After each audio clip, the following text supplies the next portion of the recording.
Әр қандай жағдай болады. Кей кезде мен машинаның пультін түсіріп алдым. Кілтін жоғалтып алдым, яғни машинаның пульті бірге кетті, брелок сигнализацияның. Енді қандайын сатып алу керек, маркасын, ештеңесін білмейміз. Сол себепті мұна машинаның алдын аштым. Астында мұна жерді аштық. Ашу енді оны қалай білеміз маркасын. Мұна жерде яғни антеннасы бар, яғни ненің пульттің сигнализацияның антеннасы бар. Оның сымы бар. Және бұл жерде маркет ететін кішкентай ана қызыл немелесі бар. Мынаны айтам. Осы бар. Осы арқылы блок табу керек. Сигналный блок дейді ғой. Міне жаңағы антеннаның сымы міне жоғарыдан келіп тұр. Ана қызыл сым. Және осы байланысты міне қара. Көріп тұрған шығарсыздар, мына қара қазір шықайым, жылтылдайды.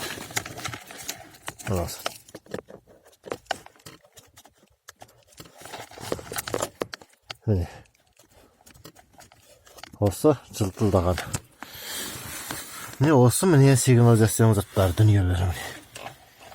Осының сымдарымен еріп, осындар қайда барып жатыр? Осындар міне жерде мұндандай блокқа барып жатыр. Блок дейміз ғой міне. Не көріп тұрғандарыңыздай. Бұның енді бер жағынан қарағанда маркировка, ешқандай марка, модель, ештеңесі білінбейді, белгісіз. Мына жерде ештеңе жоқ. Сол себепті оны арғы үстіне қарай камераны жіберем. Көреді, яғни не бар, не жоқ екен. Бұл қандай марка екені. Яғни Томагав маркасы шықты. Қандай оның түрі белгісіз. Томагав екенін білеміз. Қандай піл сатып аламыз енді? Томагавтың әр түрі болады екен.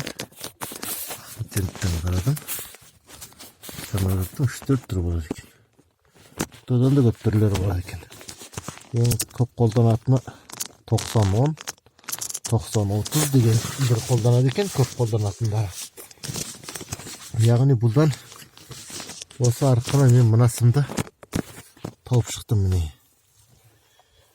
Кнопка Override дейді. Override деген кнопка. Кәдімгі қара. Мына түймешек міне ортасында қызылы бар, көріп алыңыздар. Осыны тауып алдық міне. Бұл қандай жағдайда істетеді. Бұл осы кнопка арқылы жаңа сатып алған пульттеріңізді осы арқылы теңсейсіздер. Интернетте бұл туралы ақпарат толып тұр. Яғни мен әлі сатып алған жоқпын.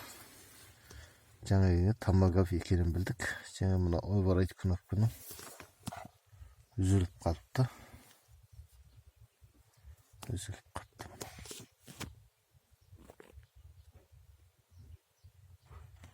Бұның енді жарасы жеңіл болу керек.